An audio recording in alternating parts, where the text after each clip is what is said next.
Welcome to Sports Biz with LD. I am your host, Larry Davis. We'll get right into Deflate-gate with Tom Brady. So Tom Brady goes up to Commissioner's office with his team of attorneys and fights his case. His case saying, it wasn't me. The problem is, Tom, you go in there and tell them, oh, you just happened to destroy your cell phone with, I don't know where I heard this, but 10,000 messages, which really has nothing to do with the NFL or Deflate-gate. They just wanted the texts that have to do with this. And you don't have your cell phone. It's all destroyed. I mean, Tom, you kidding me? And was that really the plan from you, I guess your agent, your attorney, that we're going to go into this meeting and say, oh, I'm sorry, we happened to destroy the cell phone. You didn't even say you lost it. You didn't say you dropped it in the ocean while you were surfing, swimming, or boating. You said that you said to somebody, destroy my cell phone, because that's what I do every few months. I destroy my cell phone. I mean, Tom, are you kidding? I mean, you really believe that was what people were going to believe? Is that what your team of quote-unquote experts felt that was your best defense? To go into Commissioner Goodell, who had a terrible year, there's no doubt about that. And that's how you guys felt you're going to plead your case. I don't know, Tom. What if someone said that to you? What if one of your kids, I mean, let's bring up somebody's kid, because that's what a kid would say. That's a kid's way of saying, getting out of something. I lost it. I threw it away. Or I take it back. I didn't lose it, then you threw it away. I mean, you serious? I don't understand. You're not embarrassed by that defense? I guess you want to continue to say you didn't do it, because I guess once people lie, you got to just keep it going until you're totally caught and you got to raise your hand and say, yeah, I lied, I'm sorry. Well, you're not at that point, and you don't want to go that route. Okay, I got it. You're in too deep. But at what point don't you think the NFL will go to the other two people who work for the Patriots, who you sent the text messages to? Don't you think they can just go to their phones? Or are they going to say also, we just happened to destroy our cell phones? I mean, what are we doing here? What is the point? You asked them to deflate the balls. Okay, I asked them to deflate the balls. You still kicked the Colts' ass that day. I think you won 45-7. So it wasn't like that really even helped you. You're already with the Patriots, already got some earning marks on their winning ways. Listen, no one can take that away from you. You guys still won the games. That's how I look at it. But what are you doing, Tom? You're to face the NFL. You got caught, admit it, and move on. It's not a big deal. Look at A-Rod. Look at all the shit he did. And now everyone's acting like A-Rod's the greatest thing in the world because he could play ball. It's really what it comes down to. Can you bowl at a big-time level? And, Tom, there's no doubt you are arguably the greatest quarterback in NFL history. You're right there. And then you got the owner, Mr. Kraft, coming out today that he's upset. You put him in a position that he has no choice but to, again, defend that. Defend what he knows you did. It's not stupid. Even if you lied to him. It's who knows if that's what you did. You did say I didn't do it. And again, you lie to everybody. That's what people do when they lie. I didn't do it. It wasn't me. Okay, I believe it, Tom. Why would you ever lie to me? And they have Mr. Kraft in that position. You have supposedly your dad in that position. Your dad's a little different. It's okay. He's your dad. Your dad will always defend you. Mr. Kraft feels like a father figure to you as well, and I'm sure he is. He will always defend you until you're caught. And remember, Mr. Kraft went up there in the beginning and goes, I want an apology from the NFL. How dare you accuse us? Well, now what do you think of Mr. Kraft? That guy threw away his cell phone. Come on, Robert Kraft.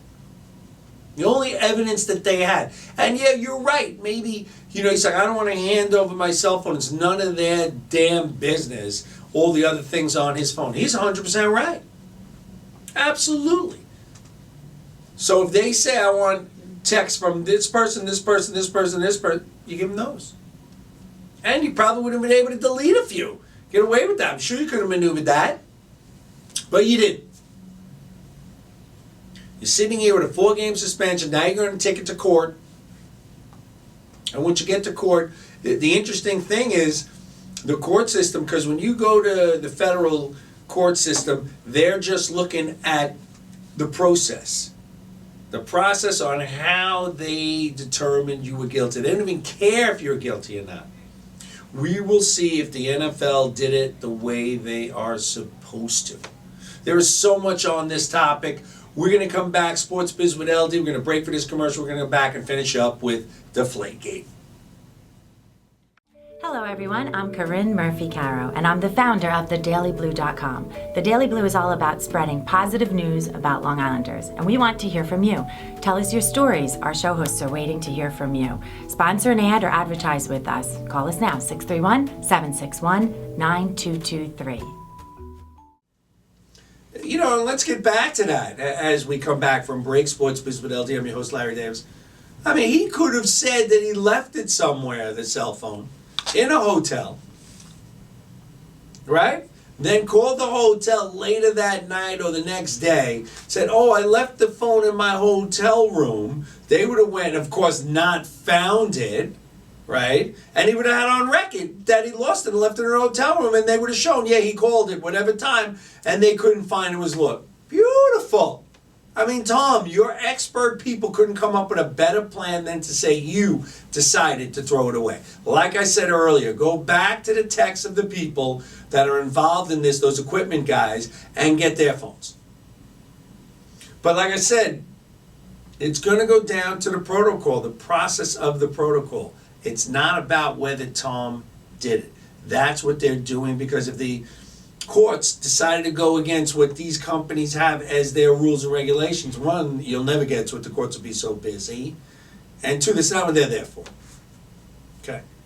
So here's the problem. So now the Patriots might go in and Tom be suspended 4 games. Now Tom should have gone in, and Greg Hardy, who was suspended 10 games, for sexually assaulting his girlfriend, wife, whatever she was at that particular time in his life, and then she rescinded it, so that's how he got away from the court proceeding. She decided not to press charges, or they couldn't find her. I think that's what happened. They couldn't even find her. His suspension goes from 10 games to 4. Now, Brady's camp has a very good point.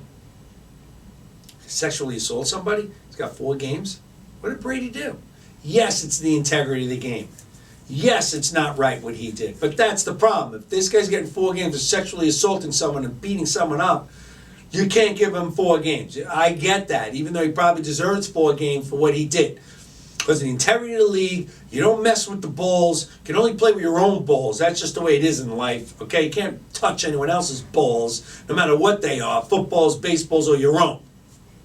So he probably deserved 4 games. But if he went in there with that and got half, I think he would have been okay. I don't know. But that's not what happened there.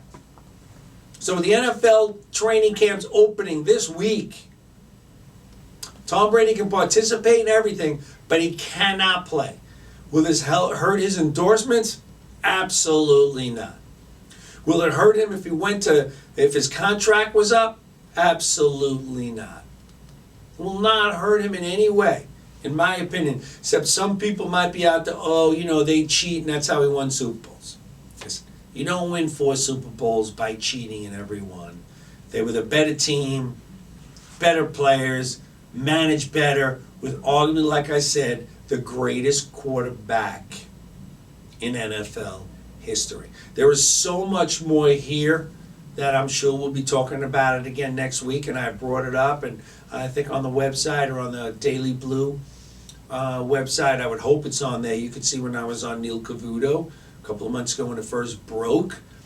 So I would think you can go to that, see what I said there on his show, and see what it ended up being. I think I was pretty close to what happened, but did not know it ends up like this. And he's going to you can go to court and listen, no one can accept it anymore. Okay, no one just raise their hand and say, I did it. So that's where we are, Tom Brady and the Patriots. Moving on, because I'm sure we're tight on time as usual here, is yesterday during the Met game, everyone's announcing the trade. Wilmer Flores and Zach Wheeler, who was on the DL with Tommy John surgery, being traded for Carlos Gomez, center fielder of the Milwaukee Brewers, who was an ex-Met. Started out as a Met. see Wilmer Flores there. Terry Collins after the game says he didn't even know. Now, normally what you would do is you would take the player out because you don't want him to get hurt. Terry Collins, a minute after the game, he didn't even know. Then you see Wilmer Flores on the bench, so the fans knew because the fans give him a standing ovation when he comes up in the 7th inning to hit.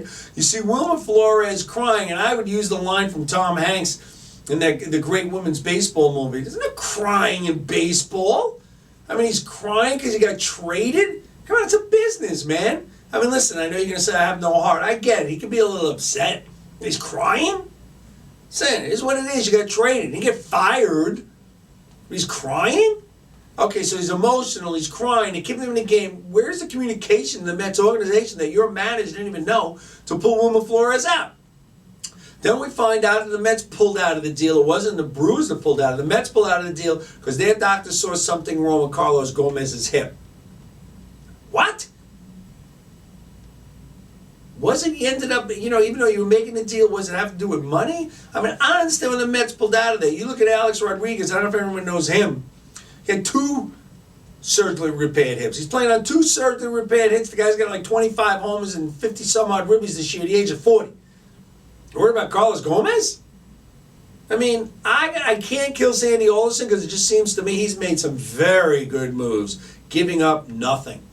And if he would have gave up Wilmer Flores and Alex and Zach Wheeler for Carlos Gomez, I love the trade. Even if Zach Wheeler becomes one of the greatest pitchers of all time, what's the difference? Even if he becomes as good as Clayton Kershaw, you're not paying anyone $30 million a year. I mean, it doesn't matter. This game isn't all about pitching anymore. There's a stat that I read or heard a couple of weeks ago, maybe a month ago, and the baseball playoffs in the last couple of years, the average winning amount of runs scored in each game was over 5.5 runs a game. They always say it's all about pitching. It's not. It's about hitting, scoring, getting runs crossing the plate, RBIs. And to me, has baseball really changed? I'll throw this out at you. Is it not about starting pitching and it's really about relief pitching? Most starters go 5-6 innings. A quality start is 6 innings. That's a joke. Nobody stretches the guys out. And the teams that are winning the World Series, teams with not great starting pitching, is with bullpens. With very good bullpens. That's why I said early in the year, I don't know why the Yankees didn't sign Robertson. David Robinson, we'd had Betances, Robertson, and Miller. The game would have been over. The Yankees would own 7th, 8th, and 9th inning. All you need is 5-6 innings. Doesn't matter who starts and who ends. Isn't that what always matters? Who ends the game, who wins the game, not who starts the game. In any sport, it is all about winning. And you're looking at the Mets with that trade. It was a little embarrassing, I think. But if they pulled out and they have reason because of his hip, then it is. But the way the game was handled last night with Terry Collins admitting after the game, he knew nothing. How does he not know? I know you're not allowed to text during games and don't have it. No one could have came into the dugout and told him. Oh, by the way, don't play Wilmer Flores. It's being traded. Where's the disconnect? I thought Sandy and Terry Collins, that's his boy. I thought they're boys. It didn't look like it last night as the Mets lost again, but the Mets are right there. And then you get to the Washington Nationals, who made a trade for Jonathan Papelbon, who said he's not leaving the Phillies unless he gets the closing job. So they gave it to him. So now you have Drew Storen, who's pitched well this year, but has an over 5.5 ERA in the playoffs. Okay, you'll tell me it's only 5-6 innings. I don't really care. Guy didn't do it in the playoffs. Washington's there to win today. Every team's there to win today. And they're talking about how's the clubhouse going to handle it. Listen, that's the way it goes, okay? This is baseball. It's a business. Wilmer Flores crying. What are we doing here? Drew Storen, you'll become the 8th inning guy and you bring a Papelbon as a proven guy in the playoffs when it matters. And when you win a World Series, Drew, you'll realize you're still getting paid $5.5 million, and I know everyone's got an ego. That's the way it goes. Jonathan Papelbon is now the closer for the Nationals. That is the way it is. And the Mets jumping to them with Tyler Clippard. Love the trade. Love it. And Jerry Familia, okay, but here, I mean, are you guys kidding me? Like, when was that other dirty test taken? Guy comes back, he's suspended for 80 games, comes back for 7, now he's suspended for another year. You're an idiot. I mean, you are an idiot with all the money you lost. You don't even deserve the opportunity to be in baseball, okay? You don't deserve it. You don't realize what it is, a privilege and an honor to be the opportunity to be the great one, be able to play. And there's plenty of great guys who just didn't get the chance, didn't play at the right time. You should be out of baseball. They should ban your ass because you're an idiot. That's really what it comes down to. And you want to talk about clubhouse and do you really give a shit about your teammates? If I was one of your teammates, the first one, I'm like, all right, buddy, you made a mistake. Second one, I'm like, get the hell out of here. I don't want to see you. You don't belong on my team. Not about us. You're about yourself. Wow. That was quick. It's over. I got to talk next week. I still got so much more I got to talk about. But again, the beautiful producer on the other side, not Mikey. Because Mikey is definitely not beautiful. On the other side, tell me it's up. Sports Bids with LD. I'm your host, Larry Davis. We'll see you next week.